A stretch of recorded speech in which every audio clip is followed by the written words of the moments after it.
She said, when he calls me wifey, it's just an inside joke. I packed my things without arguing. She brought him to the apartment 2 days later to clear the air. Everything was gone. My note said, the joke's over. So are we, hey viewers?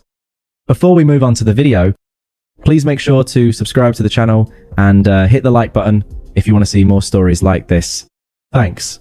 I, 29 meter, fought my girlfriend, Suvotuv, and I were building something real. We met 3 years ago through mutual friends at a casual get-together in the city. Emily was vibrant, always the center of attention with her quick wit and infectious laugh. I was the steady one, a software developer with a predictable routine. But I made sure to show up for her in ways that mattered. I relocated to this city for her job opportunity in marketing, handled most of the bills when she was between gigs, and even covered her student loans a couple times without making a fuss. Looking back, I sacrificed a lot. Weekends helping her network, late nights listening to her vent about work drama. I thought that's what partnership was. But cracks started showing about 6 months ago. Emily began spending more time with her work friend Jake. He'd text her at odd hours and I'd catch glimpses of messages where he'd call her wifey. The first time I saw it, my stomach dropped. I asked her about it casually one evening while we were cooking dinner. Hey, who's this Jake guy calling you wifey in his texts? Kind of weird. Right. She rolled her eyes, not even looking up from chopping vegetables. Oh, come here on, Alex. It's just an inside joke.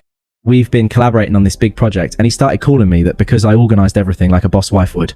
You're being paranoid. Lighten up. I wanted to believe her. I mean, why rock the boat over something she dismissed so easily? But it kept happening. She'd laugh at his messages during our movie nights, typing back furiously while I sat there feeling like an afterthought. Then came the social media posts. Subtle at first. A photo of them at a team happy hour, captioned, work wifey duties with my favorite collaborator. Face with tears of joy. Number inside jokes. Comments from her friends egging it on. You two a couple goals. She like those, never correcting them. I felt like a backup plan sidelined in my own relationship. Flashback to last year. She lost her job, unexpectedly spiraling into anxiety. I was there every step, updating her resume, practicing interviews with her, even dipping into my savings to keep the rent paid. You're my rock.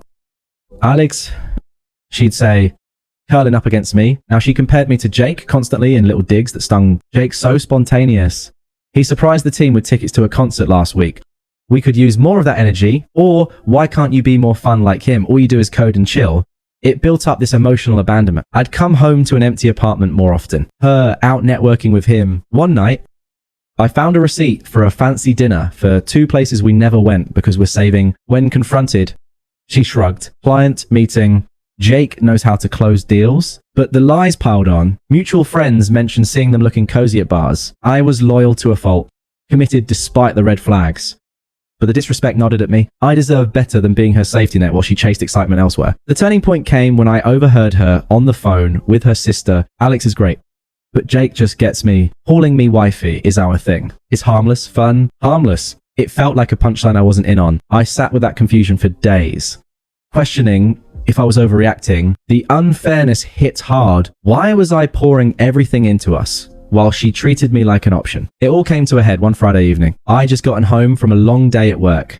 Looking forward to our usual takeout and unwind. Emily was already there, pacing the living room with her phone in hand.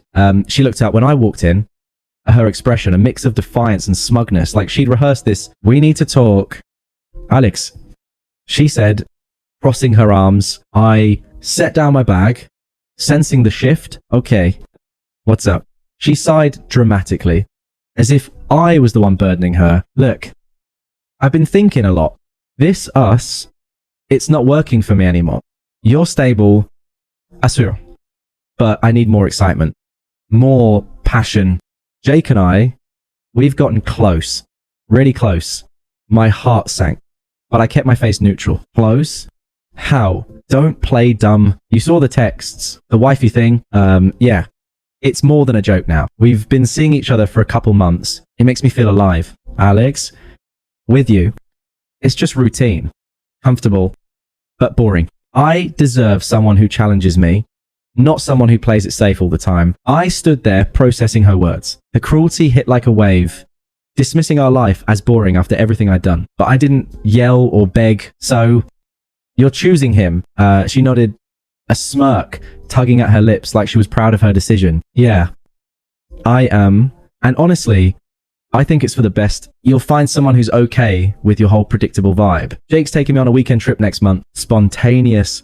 You know, something you'd never do. Her justifications twisted like a knife. Predictable. I moved here for you. I supported you through unemployment, paid for everything when you couldn't, and this is how you repay that by cheating and calling it excitement. She waved a hand dismissively. Oh, please don't make this about money or favors. That's not love. That's obligation. Jake doesn't keep score like that. He just gets it. And the wifey nickname, it started as fun, but now it feels right. We're moving forward. You should I felt the confusion swirl. How could she twist our history into something toxic? Her logic was hypocritical. I'd been the one adapting while she manipulated the narrative to paint me as the problem. So what now? You want me out? Actually, I was thinking you could stay on the couch for a bit until you find a place. Jake's coming over in a couple days to help sort things out.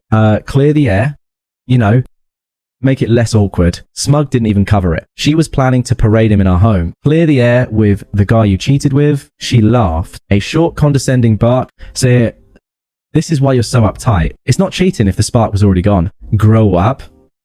Alex, life's too short for mediocrity. I didn't argue further. The unfairness burned, but I nodded calmly. Fine, if that's how you feel. She seemed surprised by my lack of outburst, but shrugged it off. Good. I'm crashing at a friend's tonight. We'll talk more later. As she grabbed her coat and left, I sat on the couch. The silence, deafening. The confusion hit hard. Replaying her words.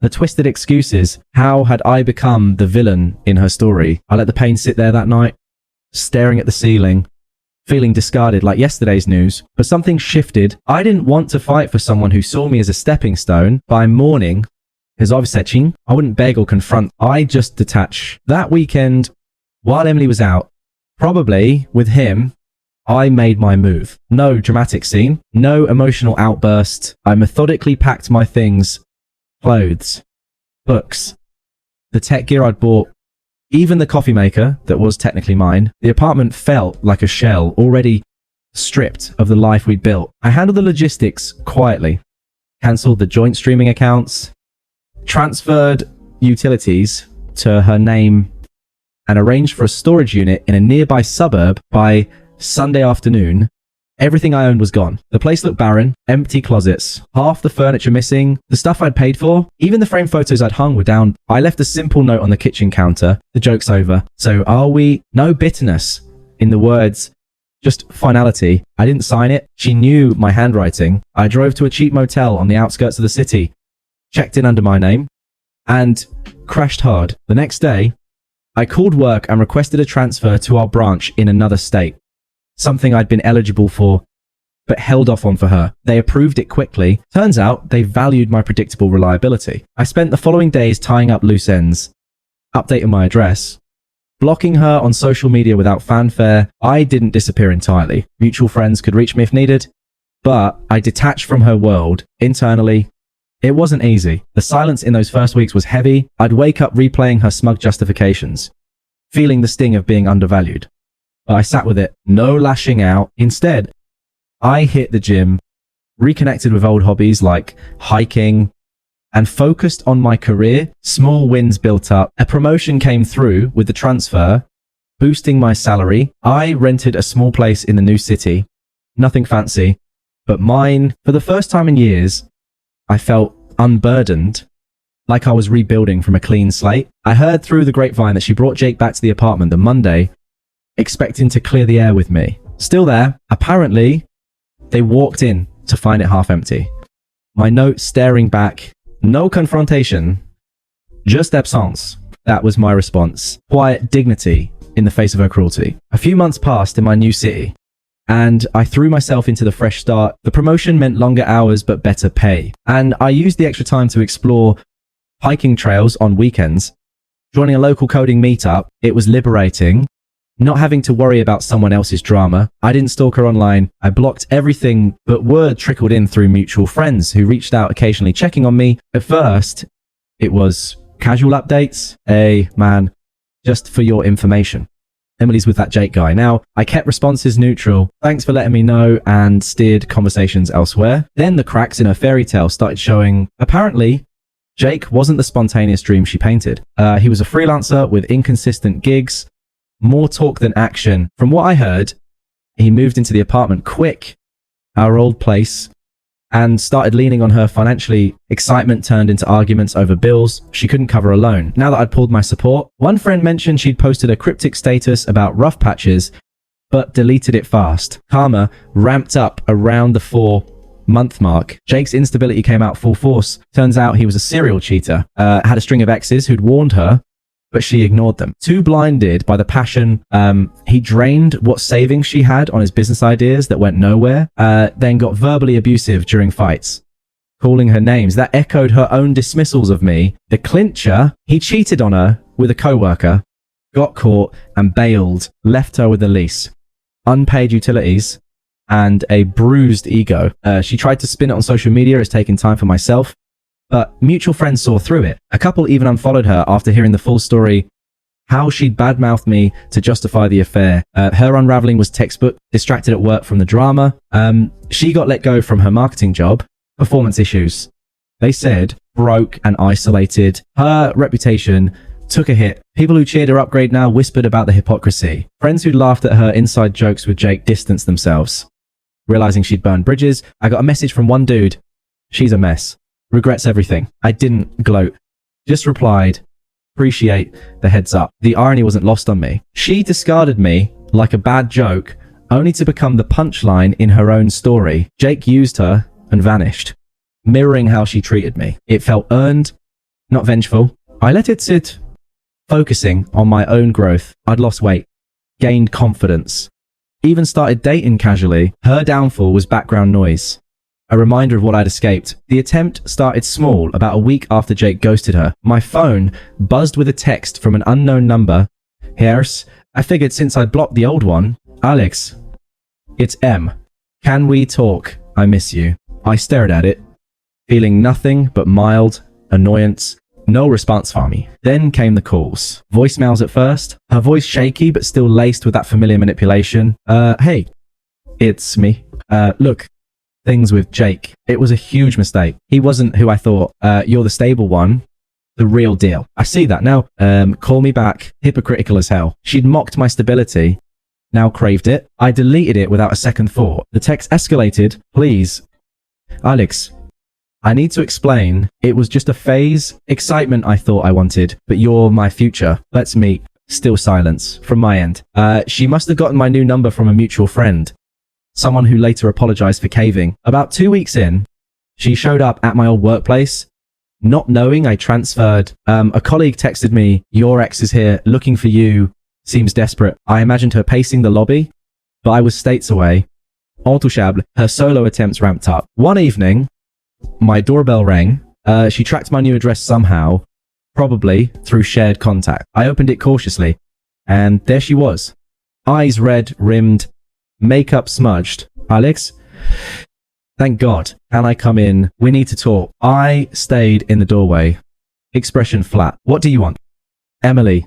She launched in, words tumbling out. I screwed up so bad. Jake was awful. He cheated, took my money, yelled at me constantly. I'm broke, jobless, and alone, but you're always there. I realize now how good we had it. Please give us another chance. I'll change. I swear. No more jokes. No more chasing thrills. Her pleas dripped with desperation, but the hypocrisy shone through, framing her karma as a reason for me to rescue her. You need someone stable now that your excitement blew up. She flinched, but doubled down. Yes, exactly. You're reliable. Alex, I was stupid to throw that away. Let's start over. Move back, or I can come here. We can make it work. I shook my head calmly. No. That lit the fuse. Her face twisted. No. After everything, you just left without a fight. Packed up like a coward. How dare you ghost me when I need you most? Like you ghosted our relationship for Jake. I said evenly, no heat. She sputtered. That's different. It was a mistake. You're being petty, punishing me for one slip up. I closed the door midway. Goodbye. Emily locked it, blocked the number she'd used, but she wasn't done. Enter the toxic reinforcements. Her family and friends. First, A call from her sister, Mia. Always rude. The enabler who laughed at her wifey post, Alex. This is Mia. You need to talk to Emily. She's fallen apart because of you. Man up. And forgive her. Family sticks together. Even if she's not perfect. I kept it brief. We're not family. Don't call again. Blocked. Then her parents, a joint email, judgmental as ever. Song. We've always liked you. Emily's going through a tough time. She told us everything, how you abandoned her without warning. Come back and sort this out like adults. She deserves a second chance. Abandoned her. The twist was laughable. I didn't reply. Emily's anger peaked in a barrage of messages from burner numbers. You're heartless. I bet you're enjoying this. Well, screw you. You'll regret it when I'm back on my feet. Then pathetically, back to begging, please. Alex, I have nowhere else to turn. I sat with it all. The escalation, confirming her true colors, no confusion left. Just clarity. I'd evolved past her chaos. The final nail came at a mutual friend's wedding 8 months later. I debated going old circle. Potential drama. But it was a close buddy. So I flew back. By then, I was thriving. Solid in my job. Hitting the gym regularly. And seeing someone new, her name was Sarah. Kind. Ambitious. The opposite of Emily's games. We clicked naturally. No inside jokes at my expense. The ceremony was beautiful, but the reception buzzed with whispers when Emily showed up. She looked worn. Thinner. Forced smile. Friends had filled me in. Still unemployed. Crashing with her parents. Reputation and tatters after Jake's mess leaked. She spotted me across the room. Eyes widening as Sarah and I danced. Later. She cornered us at the bar. Desperate edge in her voice. Alex. Can we talk alone? Sarah squeezed my hand supportively. I nodded her off politely. No need. What's up? Emily glanced at Sarah. Jealousy flashing. Who's she? My girlfriend? I said simply. She swallowed hard. Look, I see you're doing well. That's great. But I've changed. Jake destroyed me. Abusive, cheating, liar. I'm in therapy now.